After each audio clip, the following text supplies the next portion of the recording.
And welcome to the Talon Outdoors Show. I'm Charlie. I'm JD. I'm Fred. Captain Paul Tire. And I'm Grant. Boogity, boogity, boogity. He gets captain. He gets a title. I want to be constable. Constable Johnson, governor. Just call me governor. Yeah. I have several He probably has titles. a captain. I don't want to use any of them. Most of what people call you, we can't say on the radio. Well, that's the ones I'd be afraid people would use. But so I deal with people all the time. It's like, well, I'm Dr. So-and-so. And I'm like, well, I'm lieutenant. I was retired as a lieutenant. Or if it's a security issue, I pronounced myself the chief one day. I am now the chief. And well, I'm Chief Charlie. I don't want to go by. I hate going by my last name. I don't like Mister. I don't like that. So what I will do to people like that is I will call them by their first name, just cause. How you do it? Because they'll say, well, Dr. hey, Robert Smith. Hey, Bob. Hey, Charlie. I'm Dr. So and So. Good to meet you. Hey, Bob. How are you? Or I'll even ask. I'll make it even worse. I'll go, what's your first name? Robert. Go, hey, Bob. It's I'm not trying to be rude or anything, but if you're not going to call me Mister, that's a Esquire. Yeah. Esquire. He is an Fred. Esquire. You know what Esquire It's comes better from? than Esquire. I know it's from feudal times when you had a knight and you had a squire and it's something along them lines. Okay, so here's what's. So every time I see. I missed that because everybody's laughing but me. Huh? On the break, I'll tell you what. I missed the whole thing. You did. You and I were having an intelligent conversation, unlike these two monkeys. Yeah. I mean, that's my job, to be the monkey. Like one of them little rhesus monkeys. No, he's a squirrel monkey. So Esquire. monkey. All right, so here's the deal. Esquire. The literal translation is young man. I bet it is. Okay, so anytime I see a woman lawyer put out Esquire upside down, so that's Esquirette. Esquirette. But the way it worked was, in order to become a barrister in old times, you had the barrister and you had the intern. Mm-hmm. So you did an internship. Right. And once you passed the internship, once they admitted to the bar. Yeah, you passed the bar in the courtroom. You weren't allowed on the other side of the bar until you became a barrister. Right. So the barrister was the squire, and the person he was mentoring was the esquire. And over the years, it just became a gentlemanly term of respect, which is why they put esquire upside the name. There you go. That's it. All right. I would just prefer you call me boss. I wouldn't be holding your breath on that one. That makes sense, though. You know, I bet P. Diddy's got him a whole team of Esquires. I bet he does. Oh, yeah. after he corrupted the Esquirettes. Okay. Yeah, he took the Esquirettes into the freak out. I see where this is going. Let's veer off. I'm sorry I cranked Fred up. I apologize. I apologize. You kicked the hornet's nest right there, and it's fixing to. It was fun. It's fun though. You got to admit. I came home the other night, told the wife, we're gonna have us a freak out, baby. And she spent 10 minutes later. You were asleep, and she was like, "Yeah, right. Yeah, we are. Yeah, right." No, never mind. Had that full moon going. That full moon's been big, full too. moon, blood moon, and one other. There was 3 different: blue moon, blood moon, and full moon, or harvest moon. Harvest moon. There you go. Yep. Uh-huh. Had some weird celestial oddity that only happens like once every 100 and something years. You had, I don't know, whatever. It's irrelevant. You can look it up. It's on the internet. It was 3 different. It was the harvest moon, it was a blue moon, and a blood moon, all at the same time. The super moon. When was this? A few days ago. Yep. I got some pictures. Moon's been real big. It was a big moon. Yeah. I was hearing a story from a friend who was kind of up in the Appalachia, up in the Kentucky area, and they were talking about how, and I didn't think of it till just now. They were like, things have been really weird. Going on up in them mountains. Up in them there hills. It's like you will go for a walk in the woods if you hear your name. No, you did not. No, you did not. You just turn around and go on back to the house. That's right. Some of that children of the corn moments up there. Talking about, I ain't leaving. There's a scarecrow out there that didn't exist before. It's one of them haints in the holler. It's time to go home. A story came out yesterday up there in Kentucky. The sheriff shot a judge. Did you see that? Uh-oh. Yeah. They got in an argument, and the sheriff shot him. That's a heck of an objection. They wrote a song about that the other way around, but So who shot the deputy? I don't know. He may have shot the sheriff, but he didn't shoot the deputy. I don't know. Crazy I world we live That's in. shot the judge. So you got to wonder what was going on behind the scenes up there. It was a small community. Yeah. It had to be. Had to been some. Well, There was apparently something. There was something hanky personal panky up in happening. there. Yeah, there was. there was some quote, from the prosecutor up there. Said, "Well, me and the judge married sisters," and I'm like, "Your own or what?" So he's recusing himself off of it. So Yeah, that's. Anyway, You are in trouble if you get arrested up there and you go to court and the prosecutor and the judge is brother-in-laws. yeah, yeah, You got problems. You're gonna have some problems. just hope you're not two Utes from. Yeah, Utes from New Jersey or New Jersey. Yeah. I want this for you. All right. Anyway, so I had a moment yesterday. I had to go for a psychological, and then I had to go for a physical to get this guardian position thing officiated. And so I go in. I hadn't been a doctor in like a year, and I get in, and the nurse practitioner goes, "I hadn't seen you in over a year," and I said, "You won't again if you'll just shut up, dog." Whiny mutt down here. She hadn't been in the shop a month now, so she's all whiny. So I go in there, and so they're going to do an EKG on me. All right. So I don't like EKGs because I got hair growing all over my chest. Did they shave it? And they went, well, they used to, which was, that's okay. I go home, I got, patches on me. Nobody sees that, me and the wife. And so, but now they've come out with these new sticky things that are like gum. They stick. They'll stick through everything. They stick, and anytime, and when you pull them off, it pulls everything it attaches to. So I lay on the table, sticks all the 92 stickers on me, and runs the machine. I hear it burp, burp, burp. And the whole time I'm talking whatever because she kept talking. I was talking back. And so at the end, start pulling these things off, which hurts. Yeah, And they go, wait a minute. Something didn't go right. There's something wrong. We got to do it again. So we stick them back on again. I'm like, well, let's get them in the same spot. And so then she runs it again, and she goes, it's the same problem. And I'm going, well, this is not encouraging. What is it? She goes, no problem. It just found an artifact. And I'm like, artifact. I'm not that old.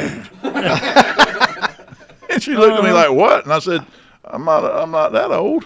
And so I had to look up what an artifact was. I thought it was like a thing that an Indian used years ago. It was like it was a bump in the wrong, a skip in the wrong place. It can be it can be a electronic signal, or it can be talking, or you could any number of things that can cause an issue.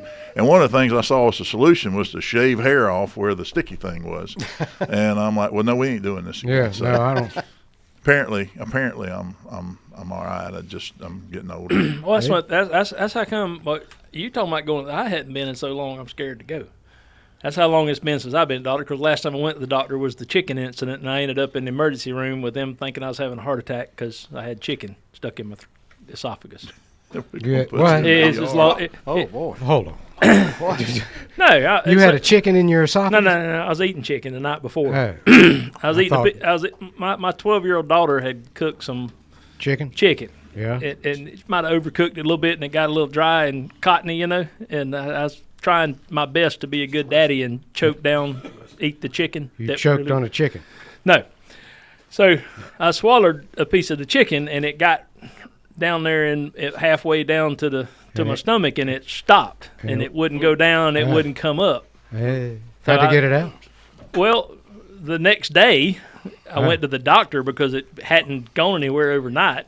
You spent overnight with a chicken in your esophagus? Yes, piece of chicken. Uh-huh. And I got to the doctor, and they hooked me up to one of them machines and said, "You having a heart attack?" I said, "No, I'm not having a heart attack. I'd know if I was having a heart attack. I got a piece of chicken." And it stuck. And so ended up in the emergency room, and I was not having a heart attack. But they gave me some Valium, and I had esophageal spasms, and they gave me some Valium, and it relaxed my esophagus, and chicken went on down. Yeah. Well, if it you was, could have just smoked some weed, and you'd have been fine. If you went back now and they found that piece of chicken, that would be in fact an artifact. All right, that's good. No, Dr. Schwartz, she goes, "You're having a heart attack." I'm like, "No, I'm not having a heart attack. She goes, yes, you are. I said, no, I'm not. I got a piece of chicken stuck there. It won't go down, won't come up, can't drink nothing, can't eat nothing. It's stuck there. And she said, you're having a heart attack. I said, look, I ain't having a heart attack. She said, well, I'm calling an ambulance to come take you to the ER. And I said, no, you're not. Well, I ain't going. And she looked at my wife, who was in uniform, and she said, do you have lights and siren on your car? And my wife kind of goes, yeah. Well, if you will take him lights and siren up to the ER, I won't make him get on an ambulance. And I'm sitting there thinking to myself, lady, I got a piece of chicken stuck in my throat. I can still defend myself. You not fixing and finally my wife just goes, I'll take him. And she goes, come on, get in the car. What is it with you and authoritarian people at airports and nurses? I honestly don't know, other than Well. I ain't got a lot of, I don't have a lot of, what's the best? I don't have a lot of patience You with don't have bull a lot crap. of tolerance for bullshit. Is what it is. There you go. You know what it is? My bullshit tolerance is fairly low. You know, you're just an American. You really don't like being told what to do, but you hate it when someone breaks the daggum rules. And, like, that is in essence what being an American is. Yeah, yeah. I try really, really hard in my life to follow all the rules, Grant. I really try hard, and I'm not going to let some. But long story short, I went to the hospital. They did all their enzyme tests and all this other stuff. And by the time I got in the bed in the ER, the chicken was, because they gave me some Valium to cool me down at the doctor's office. All you needed was just a downer. Did you want to tell them what the joke was? So, and we're back. And we are. we are. So I declare here on some of the unspoken jokes on the break. But anyway, and no, you can't go back to YouTube and catch that one because You're going to I erase would want it. to preclude one of us from ever running for office or something down the road. Fred might want to run for I don't judge know. or something. Apparently, you can Hey, run for make sure governor. Sheriff- You run for governor in North Carolina and do a lot worse than that. Yeah. So something else happened yesterday that got me. Yesterday was an eventful day for me in small town USA over in Jackson County. I'm driving home, all right, I'm driving down South 73, coming over the interstate overpass because the road I live on doesn't warrant a actual exit. Thank God. You go over the interstate. You want to get on it, you got to go to where civilization is to get on the interstate. And I'm driving, and I look up above in front of me, and in the back of this pickup truck, I see this big oval shape with this neck and this head off to one side. And I'm like, how did he get an emu to stay in the back of that truck? Now my thought. Here's my thought. I didn't think about why is there an emu in the back of that truck, or oh my Lord, that man has an emu in the back of that truck. It was, how is he getting it to stay in the back of that truck? And as I got closer, I realized that it was in fact a tire above the cab. There's that oval shape above the cab. It looked like the top half of an emu, and that was, in fact, a 2-inch square piece of tubing with a thing on the top, made it look like an emu with a head up there, probably the hoist that they got it into the back of the truck with. And it dawned on me that I never questioned, being a Jackson Countyan, that there was an emu in the back of a pickup truck on the road I live on. It didn't even dawn on me to consider that couldn't have. Why Not would logical it was, for that to be an emu. It was the logistics of how did he get it to stay in the truck? How did he, for that moment in time, I'm trying to figure out what did he do to train that emu? How'd you get to that big not Harley jump up out there of on the high dive? But it was a tire and a pipe. Yeah, I mean, but So- from 300 yards away. So apparently they did not check your eyesight at the doctor's office yet. I know I got to the But corrected 300 20/20, but from a distance like that, with the sun shining the way it was, and the distinct dark coloration of those items, as I glanced up from the dash and saw it, the And first thing that popped in my head First thing was that that is a registered here doggone emu. is an emu. That's the last thing I would have thought if I'd have. Well, maybe An our emu. brains are wired different, I would obviously. say so. I mean, Is there a lot of emus in Jackson County? Yeah, that's what I was. Well, Dr. Schultz used to have like some ostriches or camels or something. There's Camel. something over there, but there was they had some stuff, Wait a minute. but How is Shut it? up, Fred. You got a llama. yeah, with a rope. With a rope. So Not anymore. yeah, Well, Poor it's thing only done because gone home. Gave him a heart because attack. he expired. So. No, I mean, it was just so nothing impotent surprises level. me over there. There's so many high fence operations and so many things going, and just nothing. It wouldn't surprise me to show up at some farmer's market and some dude's got some dog panel set up there with some ostriches or emus for sale. I wouldn't think twice about it. I think it's cool. So the whole time, but the funny thing is when you grow up in a place like that and you spend enough time to play, you just don't. Your brain doesn't go to why or if.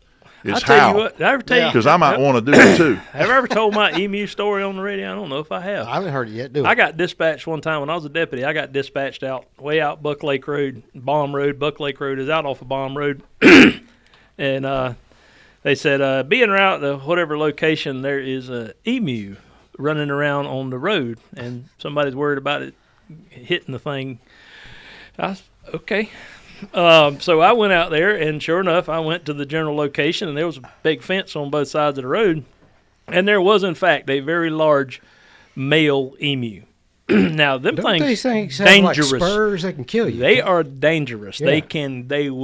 They will and can kill you. With their Ostriches and spurs. cassowaries birds are the worst, but yeah. Yeah, I mean, I really saw that guy killed That's by the it. cassowaries. Cassowary. It's basically a velociraptor with feathers, a modern iteration of a velociraptor from Jurassic Park. Yeah, but I didn't really think about that when I got out there. I was just thinking about how am I going to get this darn emu, and just didn't have a name tag on it, so I could call the owner, no collar, none of that kind of stuff. It's just literally this thing's freaking out because there's it's the highway, a 2-lane road, and some right of way on either side, grassy parts on either side, and fences. So it ain't got nowhere to go. And I found the gate, and got the gate open. And then and the gate was about a quarter of a mile from where the emu was, and I didn't know whose property it was, but I knew where that emu was going, which was inside that fence.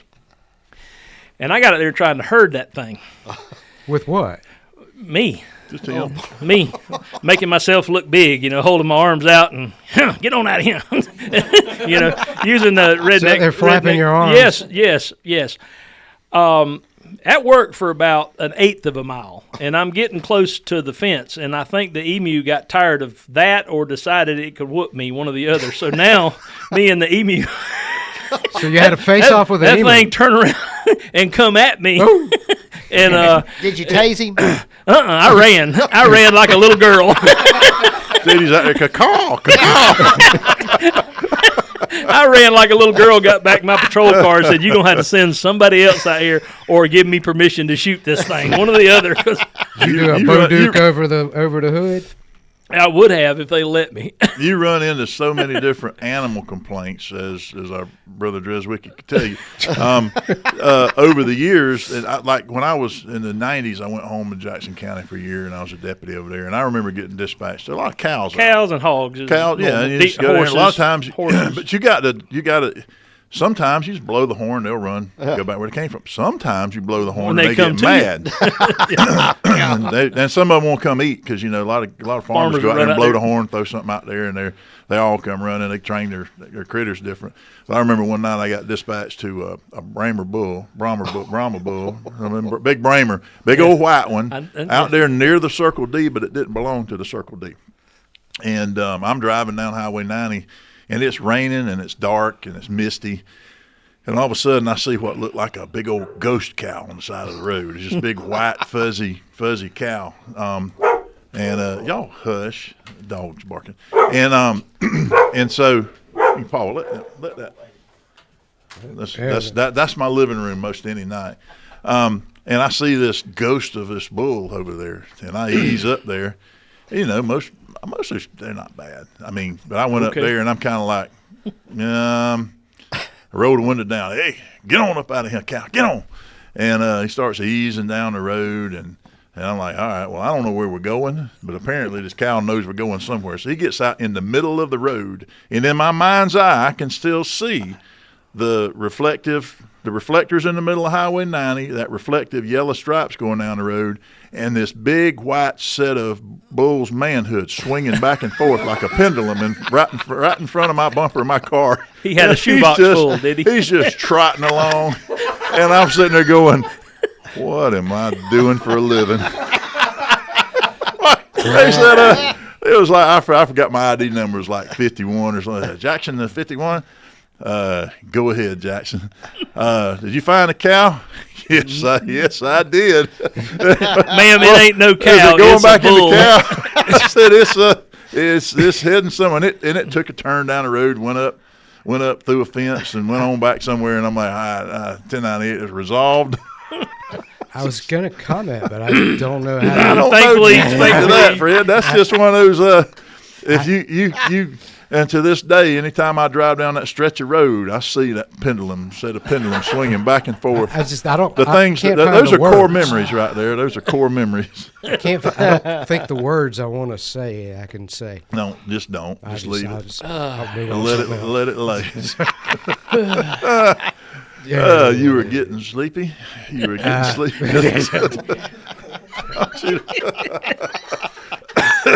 I really want to say something, but I can't. When Fred is left speechless.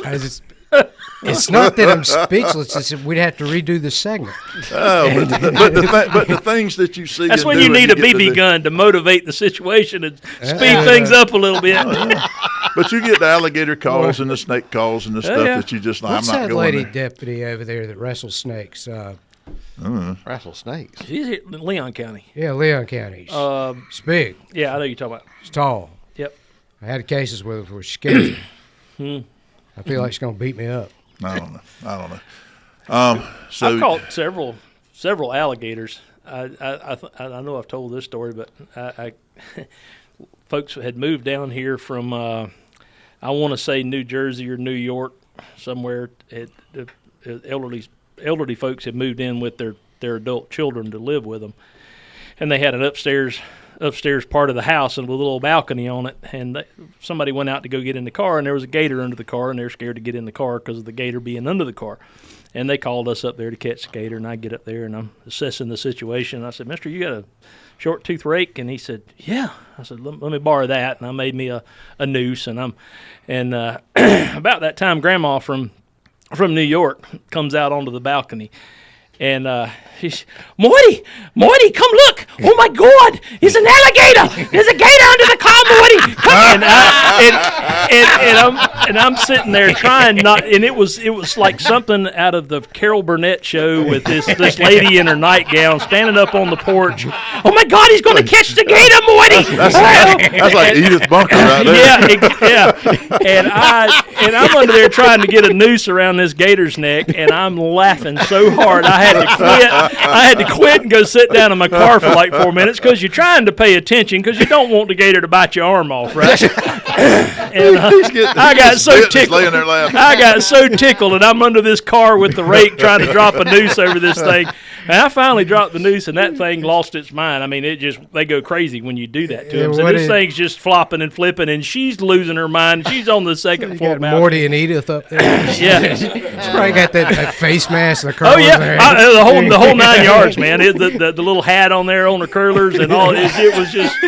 It's like somebody's got to be filming this somewhere, you know. We'll be right back.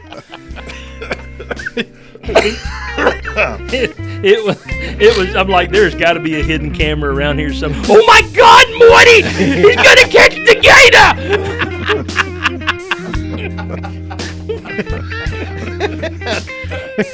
That's good. And he's in the back going, just Just kill me kill now. me. Just kill me now. Kill me now.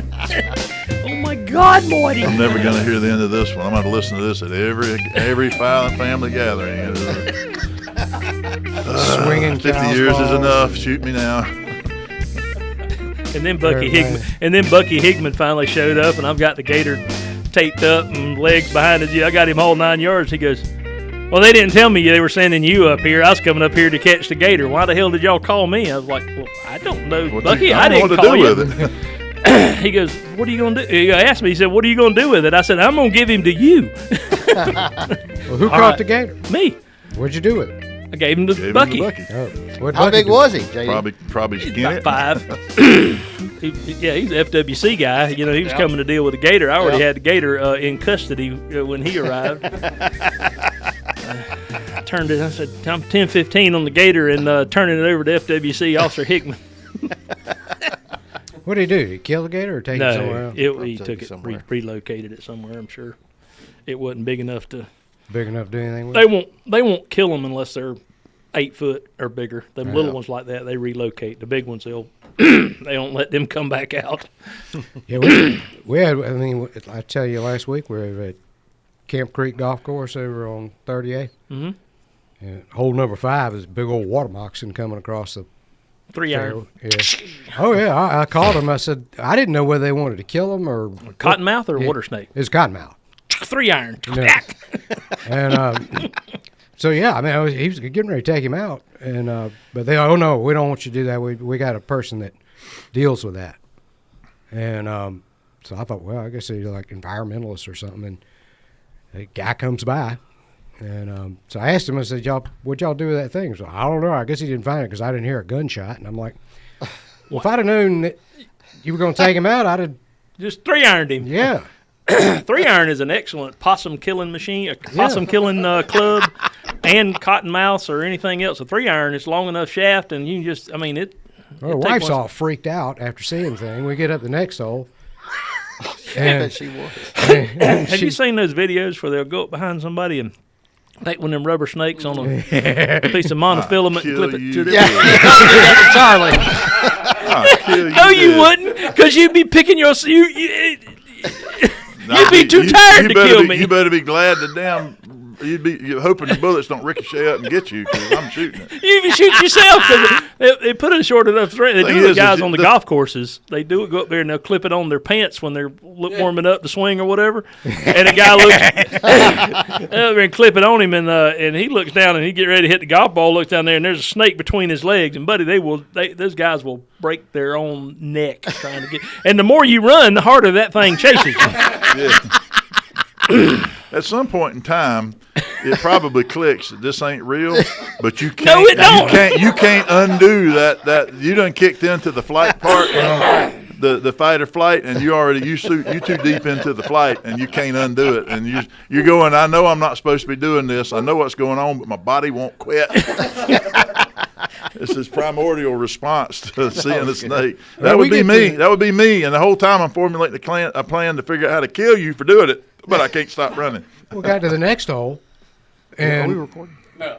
We ain't even recording. This is good. It's on. This will be on Okay. YouTube. well, the next hole, I'm like, well, it looks like there's another one. She freaked out again. And Stick. this time I go walking up to verify. Turns out this is an alligator, a little one. So he hit him in the head with a 3-iron. 3 iron. Once again, another 3 iron problem. She's like, we're gonna go back and play Golden Eagle. I'm tired of this. I'll take the deer. We used to one of the nighttime evening nocturnal sports in Chattahoochee, Florida, when I was a kid growing up, was possum hunting with a This golf is show club. content. Start today. This is gonna be good, right here. That reminds me when I killed that. I'll tell you the alligator. Hold on. Let's get Bottom of this the on. hour. 5-minute segment in 3, 2, 1. And we're back. So on the break, if you go back and watch if you'll go on the YouTube, we don't get a lot of views on our YouTube channel, but we should because you get some additional content. It's like watching the movie, and at the end, you stick around in the Marvel movies and the Disney movies to see post-credit trailer, the to see post-credit- all that stuff. But we have post-credit that scene. on some of the breaks. Now, some days I don't put that in here because I'll do the post edit on that, and Grant doesn't want to have to make that decision on what can I include and what not, so he leaves that to me.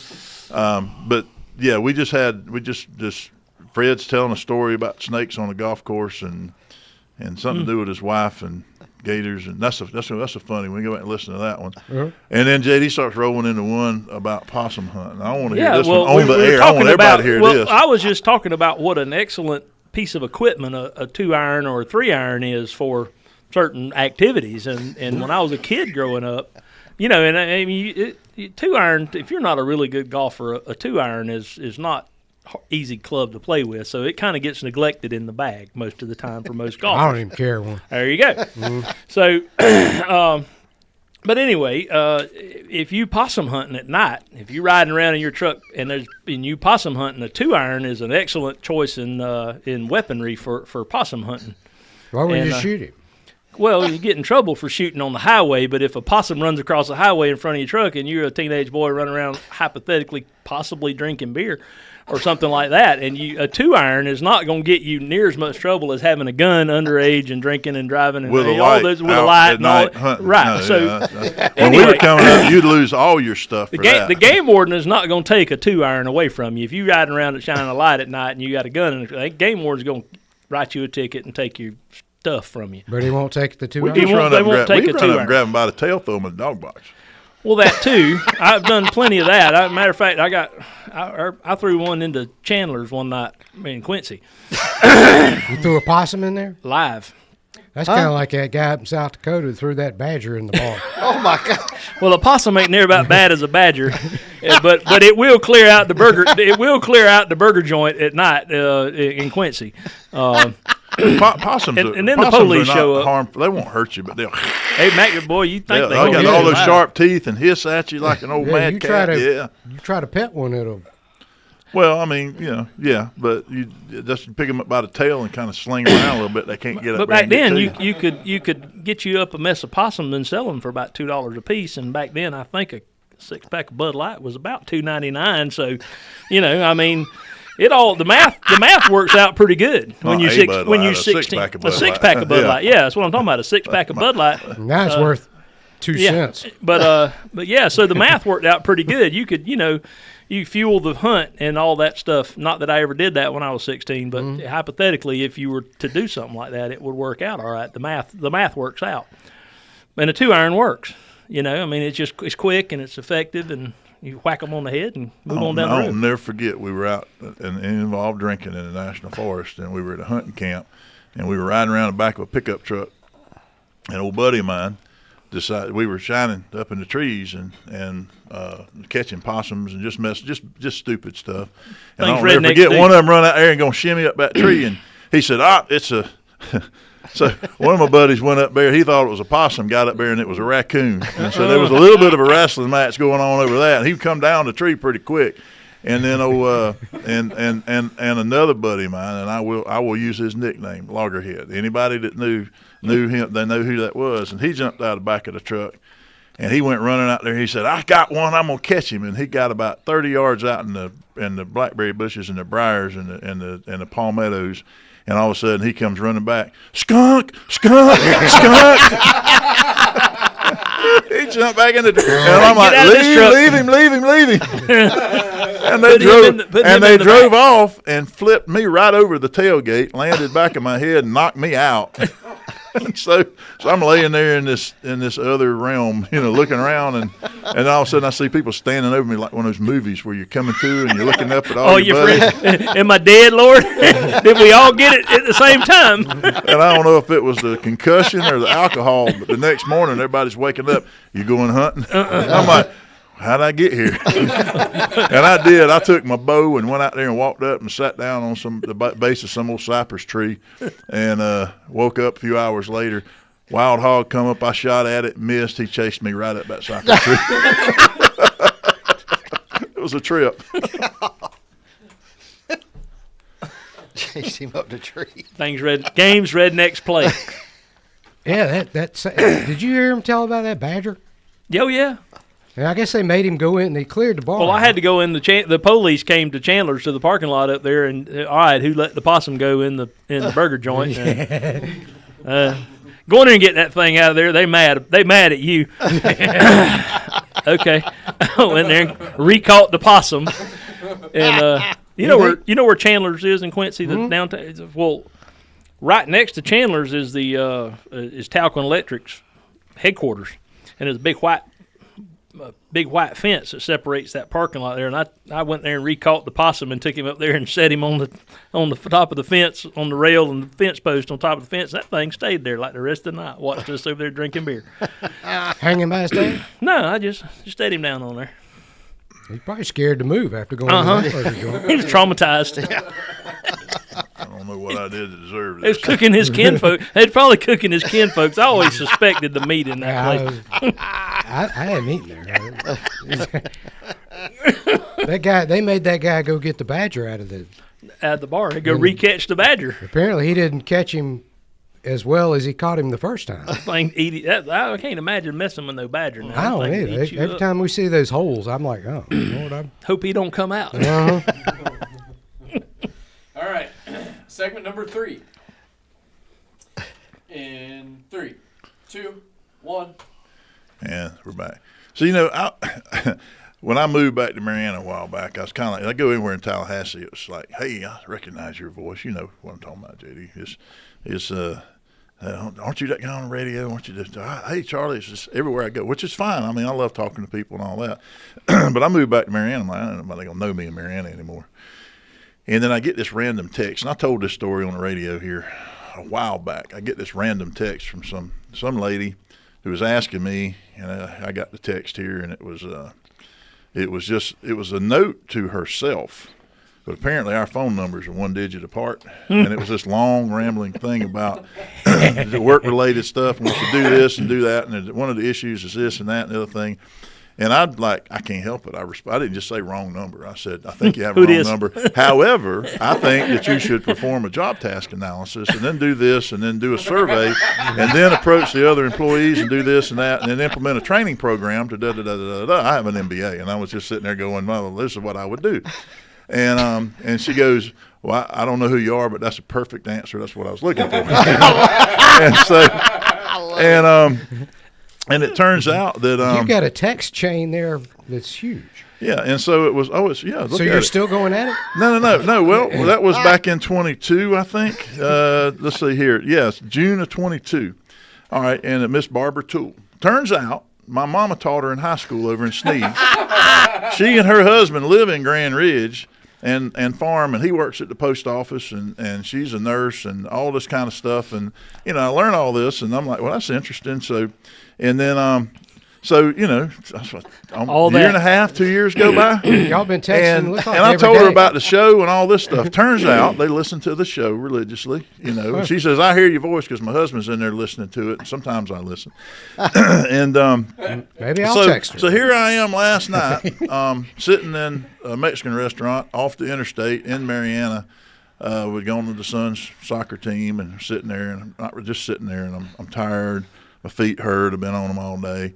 And I look down at my phone, and the text message out of nowhere says, do you remember talking with me? And I'm like, so I just kind of. Are you one of them 1-888 numbers? 1-900 numbers, ma'am?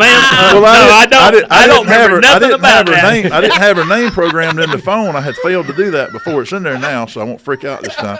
And just this random, do you remember talking to me? And I'm like, and so immediately I'm thinking, this is it's one of them KoreanWives.com or something like that, reaching out to me or something.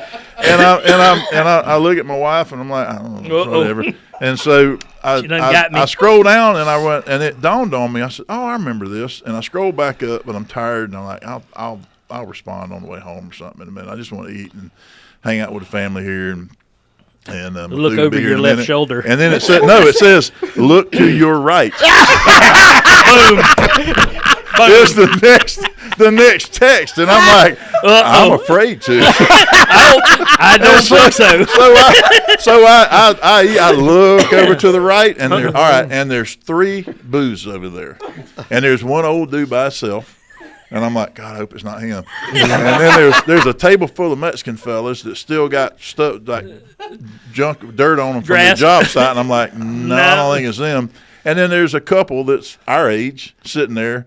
And she's looking at her phone, and he's looking at his food, and I'm like, maybe? And I look back at my wife, and I look back over there, and they're looking at me smiling, and I'm like, all right, you got me. And so I get up and walk over there, and we get to talking, and then she looked familiar. I actually seen her somewhere before, I'm wondering how she knew who I was.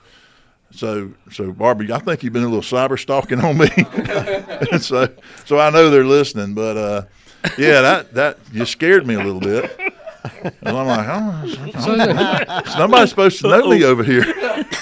And anyway. So that was in first appearance a few years ago. I guess statute of limitations run on this. The public defenders, they're at the table with the computer, and they're communicating via instant message.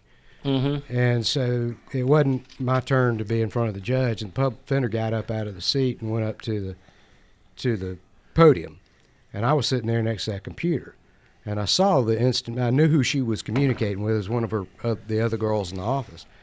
So then I got on there. I thought, well, I'm gonna continue this I'm gonna conversation. have fun with this. So I type out, "What are you wearing?" Excuse me. She's like, "Jeans, shirt," and I'm like, "Oh, tell me more." And then it went downhill from there, and it was like, "Who is this?" That other public defender gets back, sits at the computer, and I'm just sitting there like nothing happened. And she sees the text. She's like, "Oh my God!"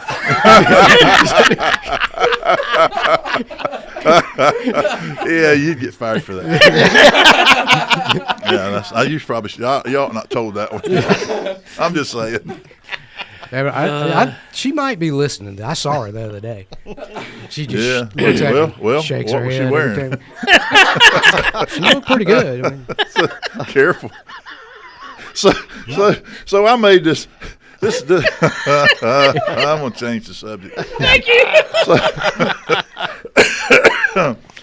Oh man, Fred, I don't know what we. You can't do nothing with that. I But know, just I know. drag it with you and laugh. my band played her wedding. She looked good in the wedding dress. I mean, I made myself a note right here because I never do that. But I had a couple. I had some stories for today, and I've told them, except for this one. I had sent myself a text message, like she thought she was doing, sending herself a text message. I can't write that much. So, but autocorrect is always up in my business. Always up in my business. Yep. And I'll type it in the right way, and it comes out something different. But I had sent myself a text, and my short-term memory sometimes, and it's not because I'm stupid or my brain doesn't work. It's just I have so many things on my mind. And so I'm coming in, I'm looking at what I was going to talk about, and I look down here, and before the show today, I looked at it to remind myself, and I wanted to tell the story about the artifact on the EKG, and that I ain't that old. I want to tell the story about being stalked in the Mexican restaurant, and I want to tell the story about the emu in the back of the truck. And so I typed in emu in the truck, send, and went on about my business. And so I didn't think about it again until I came and looked at my phone. And I look at my phone, it says emulated in the truck. And for a minute, I'm going, What? What? You had to look that word up. I know. And then you had to look that word up. Well, it's trying to be as good as somebody at something. It's trying to be like somebody else or somebody. I know what it means, but it's I had to look it up. emulated in the truck. What? So I mean, but then you look at what you send other people, and I have got what I do. I'll send a text message and I'll send it to somebody, and then I'll read it after I already sent it, and I'll go, oh, okay. So then I have to go back and correct the word. So then they'll get some long text message, and then they'll get like 3 words by themselves afterwards, a separate text, which are the correct words. They then have to go back and plug into said previous text so they can figure out what I really meant to say. So And sometimes it sounds a little weird. I got a personal 1 martini limit. After 1 martini, no texting. You ought not to be allowed to text anyway, Fred. Because What you wearing?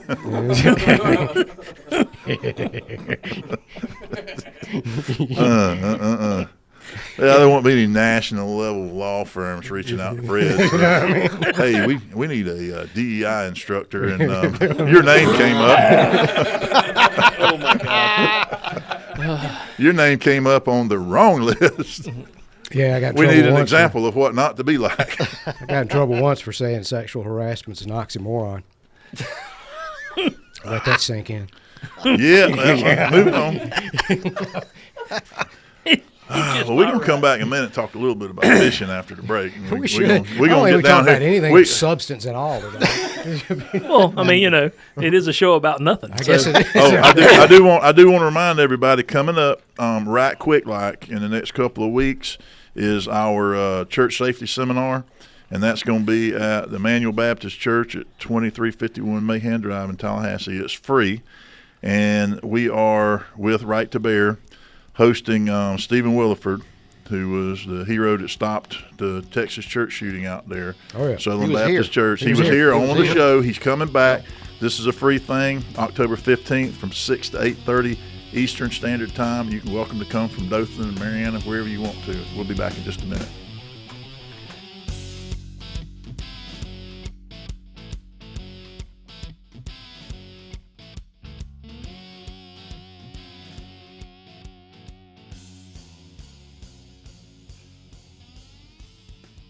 And we're back. So when we left, we were talking about the church safety workshop, and Right to Bear, who is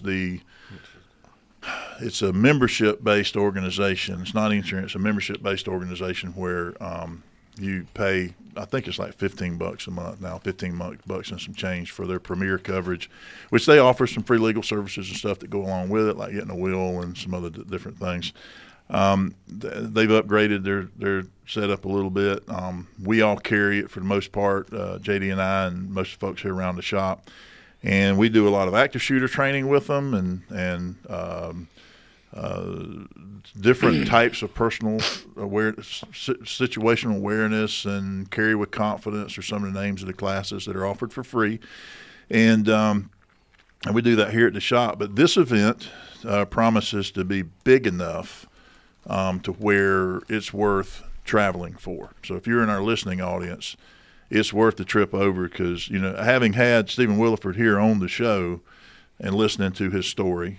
And read his book. And read his book. And his story was when he was in about to take a nap, and his church is going on down 3 or 4 doors down from his house, and the church shooting started off as the most deadly church shooting on record, and he got up, grabbed an AR-15, 7 or 8 rounds of ammo, ran down the street, got in a shootout with the guy, stopped the shooting, stopped the killing, and pursued him in a vehicle with another fella. And he can tell that story much better. Obviously, he was there, but he ran out of the house barefooted with a third of a magazine loaded and went down there and ran to the sound of gunfire, and stopped a mass murderer, which is awesome. And he is now traveling and speaking in partnership with Gun Owners of America and Right to Bear.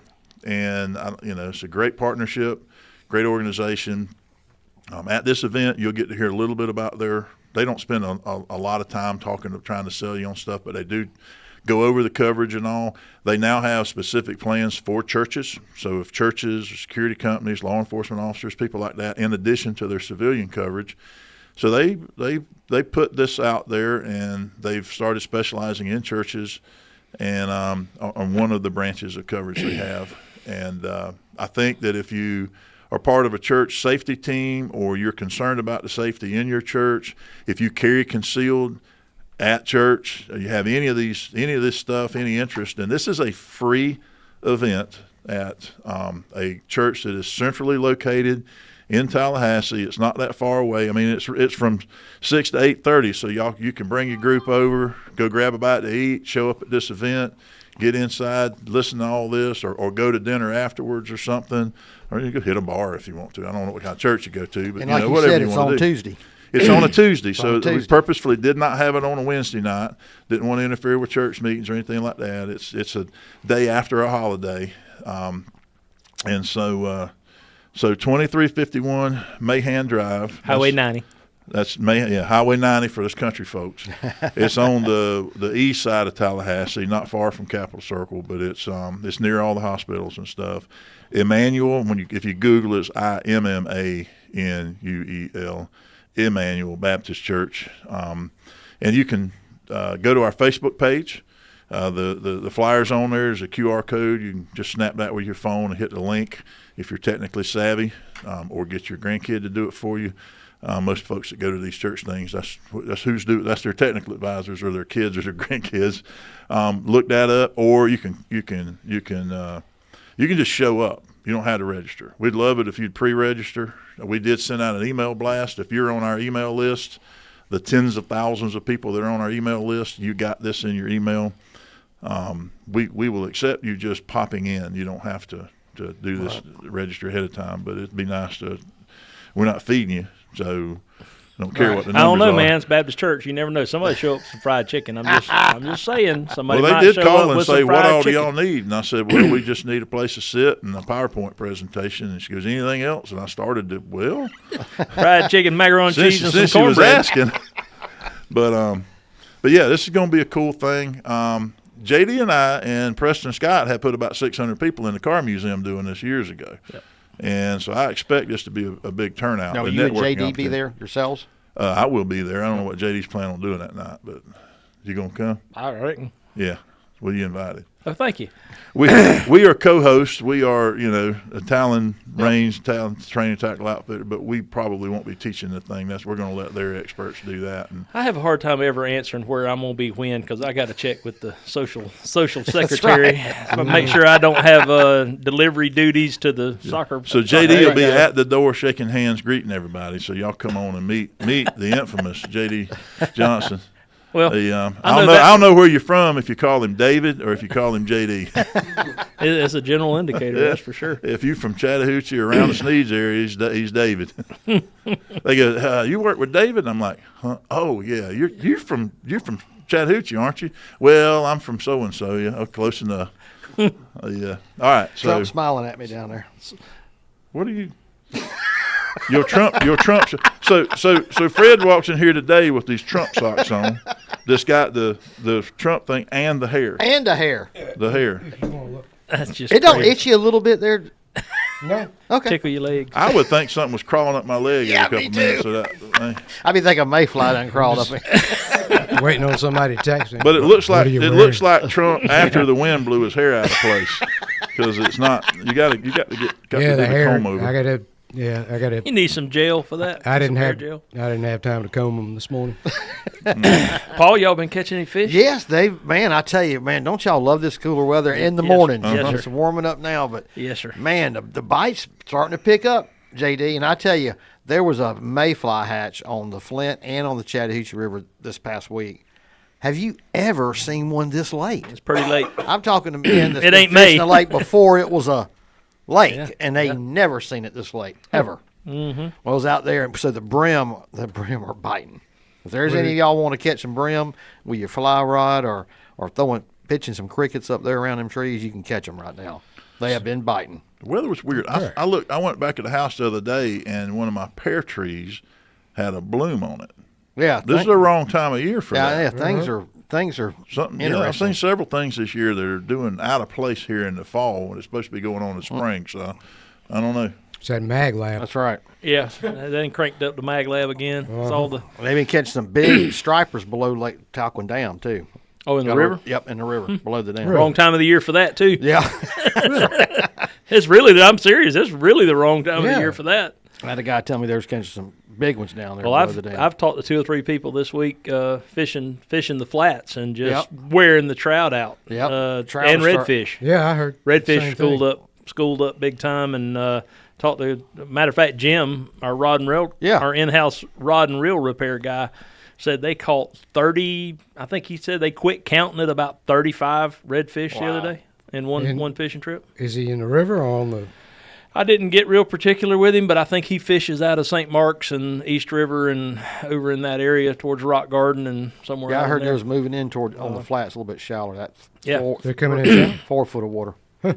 But yeah, he said the guy he was fishing with hooked a big one and reeling it to the boat and fighting it to the boat, and looks down there and he said there's about 15 others there with it. They just got turned on and caught a pile of them there. So that time of year, about time to start seeing yellow butterflies. Being in the dove Yeah. field, Yeah, I went picking up- peanuts, all that stuff coincides with. Peanuts started getting plowed up this last week. Yeah, we went up Yeah. to this last weekend. We went up to Auburn again with my daughter, and we passed a pile of that good smelling dirt Oh, yeah. turned over peanuts. That Yep. fresh dirt, fresh plowed Didn't you do peanuts. some ain't dove nothing hunting like it. last Peanuts, weekend? Did y'all do some dove hunting? I went 2 weeks ago when it was raining. I went a week ago. I went something wrong with my mic. I went last Friday. We were hunted up in Iron City, Georgia, up there between Bainbridge and Donaldsonville, and hunted over a mowed down sunflower seed field. Oh, there weren't any birds. Oh my goodness! I shot 21 shells and killed my limit. So it was enough of them that I could kind of pick and choose the ones to shoot at. And go, I know I can kill that one. So. Speaking of peanuts, before we leave the subject, tell us about these peanuts you brought in here. Yeah, these things came over. I go over every year about this time to Chipley, a little mom and pop operation over there, and they got these. I was talking to the lady a while back. How big they are. Yeah, they're really big. And if you move them closer to that camera, they look bigger. Yeah, hold them out at arm's length there, so they look bigger. There's your 10-pounder. There's your fisherman right there. Look at that thing; those things 12 pounds each. Yeah, and boy, they taste good. So it's where at over there now? It's in Chipley. It's called K&L Farms is the name of it. K&L Farms. And they sell them by the bag. It's like I think it's $50, close maybe $40 a bag, something like that. And you get a big bag. Yeah. And so not $40 for that. No, I'm about to say, Okay. Did you already boil them, or they're still green? They're still green. Okay. So, and they are good. got to boil them. So I'll get a bag and then freeze some, and then they last through football season. Yes, sir. And If we don't really have don't much even talk about football We don't season. even have much one this year. We It didn't had have some scrimmages. And maybe that's